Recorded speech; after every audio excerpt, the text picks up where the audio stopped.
রাজনীতি একটা প্ল্যাটফর্ম, আর এই প্ল্যাটফর্মে এসে যারা রাজনীতি করতে চায় তাদের রাজনীতিটা হওয়া দরকার ইসলাম ভিত্তিক রাজনীতি।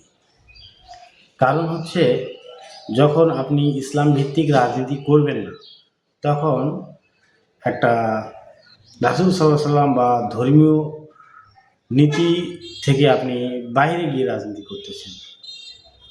আর যখন আপনি রাসূল সাল্লাল্লাহু আলাইহি সাল্লামের রাজনীতি করতে চাবেন, তখন আপনাকে অবশ্যই কোনো একটা ইসলামিক রাজনীতির মধ্যে করতে হবে। তাই আপনি আদার্স দল করতে পারেন, কিন্তু ওই দলের ভিতরে যদি রাসূল সাল্লাল্লাহু আলাইহি সাল্লামের জীবন আদর্শ প্রতিষ্ঠিত থাকে, তাহলে আপনাকে বেছে নিতে হবে। আর যদি আপনি যে দল করতে যাচ্ছেন বা করছেন, এই দলে যদি রাসূল সাল্লাল্লাহু আলাইহি সাল্লামের জীবন আদর্শ না থাকে, ওই দলটি আপনার জন্য হারাম হবে, করা যাবে না। কেননা আমরা মুসলমান, আর মুসলমান হিসাবে রাসূল সাল্লাল্লাহু আলাইহি সাল্লামের দেখানো যে পথ, সেই পথে আমাদের অনুসরণ করতে হবে। যদি আমি এই কাজ অনুসরণ করতে ব্যর্থ হই বা আমরা অনুসরণ না করি, তাহলে ওই দলটি আসলে আমাদের জন্য যথাযথভাবে হয় না।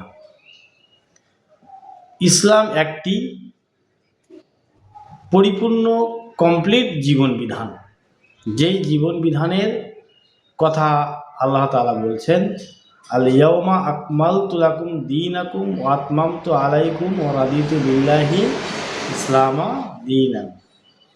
কেননা ইসলাম একটা পরিপূর্ণ জীবন বিধান, আর এই জীবন বিধানে রাজনীতি আছে, সমাজনীতি আছে, অর্থনীতি আছে, পরিবারতন্ত্র আছে, রাজতন্ত্র আছে, সামাজিক কার্যকলাপ এবং কি বিষয়ে আমরা সিদ্ধান্ত কোনটা নিব সে বিষয়ে আলোচনা রয়েছে। অতএব আমাদের এই ইসলাম থেকে পৃথক হয়ে রাজনীতি করার কোনো সুযোগ নেই।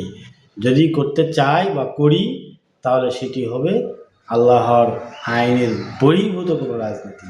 আর এই রাজনীতি করে পৃথিবী থেকে বিদায় নিয়ে যখন কবরে যাব, এই রাজনীতি করার কারণ আমার জাহান্নামের কারণ হয়ে দাঁড়াবে।